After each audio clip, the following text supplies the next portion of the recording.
Good morning student. Welcome to the Sun Public School online classes. आज हम class 3 Hindi का chapter 4 read करेंगे। तो चिल्ड्रन आज आपको मेरे साथ चैप्टर 4 रीड करना है। अनोखी मित्रता यानी सबसे अलग दोस्ती।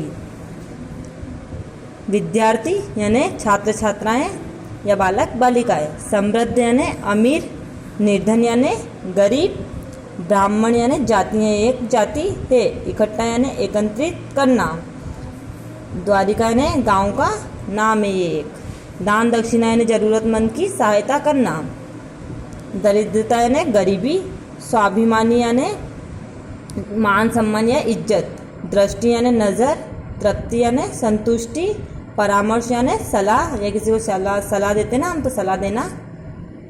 पाठ परिचय।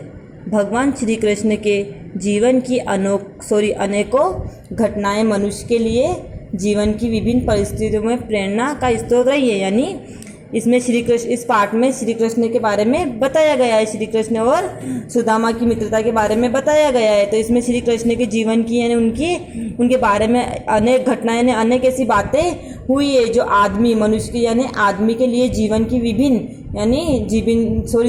विभिन्न परिस्थितियों यानी कठिनाइयों में भी हमें प्रेरणा की सीख देती है, यानी सीख का स्रोत रही है, यानी सीख का साधन रही है। हमें मतलब कृष्ण भगवान के जीवन से सीख लेनी चाहिए कि उन्होंने जितनी भी कठिनाइयाँ आई हैं तो उनमें हमें कुछ ना कुछ हमेशा मतलब सीखने को ही मिला है, तो कुछ शिक्षा या सीख का स्रोत रही है। प्रस्तुत कथा में भगवान श्री कृष्ण तथा उनके गरीब मित्र सुदामा की मित्रता का एक प्रसंग दिया गया। यानी इस प्रस्तुत पद्यांश यानी प्रस्तुत कहानी में यानी इस कथा में श्री कृष्ण और उनके मित्र सुदामा के मित्रता उन दोनों की ऐसी दोस्ती के बारे में बताया गया है कि उनकी मित्रता ऐसी थी। यानी श्री कृष्ण अमीर थे और सुदामा गरीब थे, फिर भी उन दोनों की मित्रता ऐसी रही है।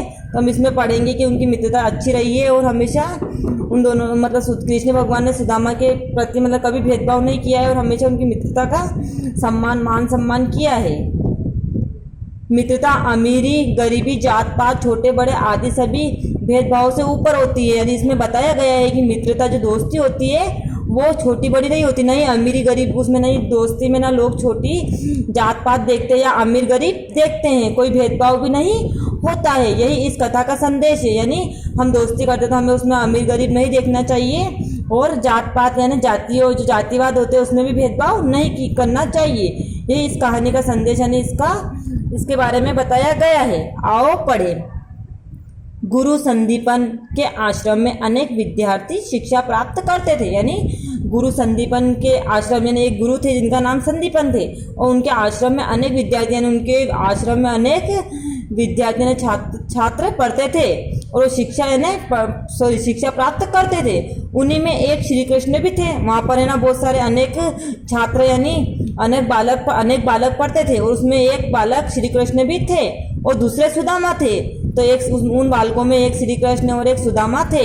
श्री कृष्ण समृद्ध परिवार से थे, यानी श्री कृष्ण समृद्ध यानी अमीर परिवार से थे और सुदामा अत्यंत निर्धन ब्राह्मण पुत्र थे। यानी वो गरीब ब्राह्मण एक जाति है, तो सुदामा तो गरीब ब्राह्मण पुत्र थे। किंतु उन दोनों में गहरी मित्रता थी। मतलब श्री कृष्ण अमीर थे और सुदामा गरीब थे, लेकिन फिर भी उन दोनों में गहरी यानी बहुत पक्की दोस्ती थी। दोनों साथ साथ चलते थे, कहीं भी जाते थे तो दोनों साथ साथ ही चलते थे। जब कभी बाहर जाना पड़ता था तो दोनों साथ ही जाते थे। दोनों हमेशा साथ में रहते थे और कहीं बाहर भी जाना पड़ता था तो दोनों साथ में ही जाते थे। एक दिन गुरु माता ने उन्हें जंगल से लकड़ी लाने को कहा। एक दिन जो गुरु माता है उन्होंने उन दोनों को जंगल से लकड़ी लेने के लिए कहा। दोनों जंगल में पहुंच गए। सुदामा और श्री कृष्ण दोनों जंगल पहुंच गए। श्री कृष्ण पेड़ पर चढ़कर लकड़ियां काटने लगे। श्री कृष्ण पेड़ पर चढ़ गए और लकड़ियां काटने लगे। वे लकड़ी काटकर नीचे गिराते और सुदामा नीचे गिरने वाली लकड़ियों को इकट्ठा करते जाते। यानी श्री कृष्ण ऊपर चढ़ के लकड़ियां काटते और नीचे सुदामा लकड़ियों को इकट्ठा करते। बीच बीच में वे चने भी खाते जा रहे थे। यानी बीच बीच में वो चने भी खाते जा रहे थे। लकड़ी काटते हुए श्री कृष्ण को दांतों के कटकटाने की आवाज़ सुनाई दी, यानी किसी की दांतों की कटकटाने की आवाज़ सुनाई दी। तो उन्होंने सुदामा से पूछा, मित्र क्या तुम चने खा रहे हो? यानी सुदामा चने खा रहे थे, श्री कृष्ण नहीं खा रहे थे। तो उन्होंने पूछा, उनको एक आवाज़ आई श्री कृष्ण को, यानी किसी की दांत कटकटाने की आवाज़ है। हम कुछ खाते तो दांत में से आवाज़ आती ना, तो उसकी आवाज़ सुनाई दी। तो उन्होंने सुदामा से पूछा, मित्र क्या दोस्त क्या तुम चने खा रहे हो? सुदामा ने कहा, नहीं मित्र, मेरे दांत सर्दी के कारण बज रहे हैं, यानी सर्दी के कारण ठंड लग रही है, यानी उनको उसके कारण मेरे दांत बज रहे हैं। श्री कृष्ण सुदामा की चालाकी समझ रहे थे, यानी श्री कृष्ण समझ गए कि ये चने खा रहे हैं, लेकिन चालाकी यानी उनके बारे में समझ गए कि ये मेरे से झूठ बोल रहे हैं।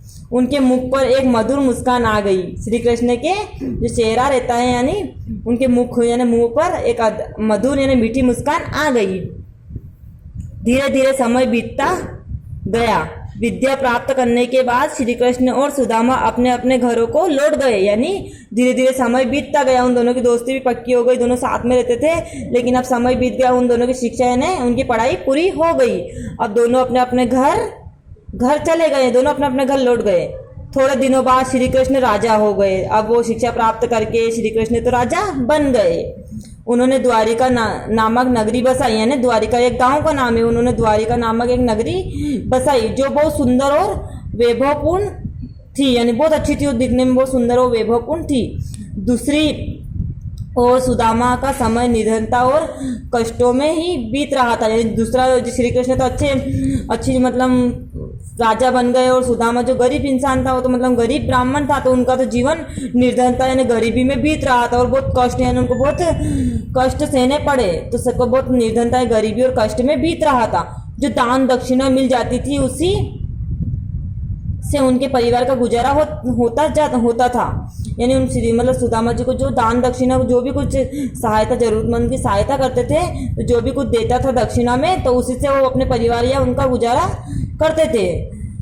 एक दिन सुदामा अपनी पत्नी सुशीला से कह बेटे कि द्वारिकाधीश श्री कृष्ण हमारे बाल सखा है, यानी द्वारिकाधीश यानी जो द्वारिका के राजा है वो हमारे बाल सखा यानी हमारे बचपन के मित्र हैं। संदीपन गुरु के आश्रम में हम साथ साथ पढ़े हैं, यानी अपनी जो उनकी पत्नी है सुदामा जी की उसका नाम सुशीला था। तो एक दिन सुदामा जी ने उनकी पत्नी से कहा, सुशीला से, कि हे बेटे कि जो द्वारिकाधीश है, जो द्वारिका के राजा है, वो मेरे बाल सखा यानी मेरे बचपन के ही मित्र है। संदीपन गुरु के आश्रम में हम साथ साथ पढ़े हैं, यानी हम संदीपन गुरु के जो आश्रम था उसमें हम दोनों साथ साथ पढ़ते थे।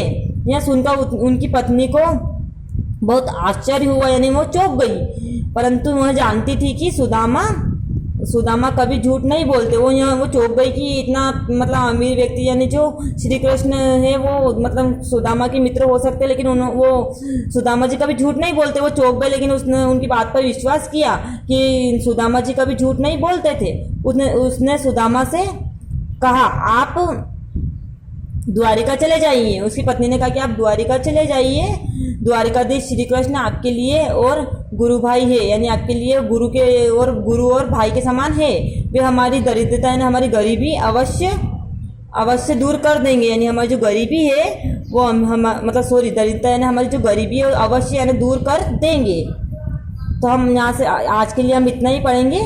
हम हमारी नेक्स्ट वीडियो में यहाँ से स्वाभिमान आगे जब सुदामा द्वारिकाधीश जाते हैं या नहीं जाते हैं इसके बारे में हम आगे हमारी नेक्स्ट वीडियो में रीड करेंगे। तो चिल्ड्रंस आज आपको मेरे साथ मतलब जो मैंने रीड करवाया उतना ही एक बार फिर घर पे आपको रीड करना है। आई होप आपको चैप्टर 4 में अच्छे से थोड़ा समझ में आया होगा, और हम हाफ ही पढ़ेंगे ताकि आपको अच्छे से इसको समझ में आएगा। ओके।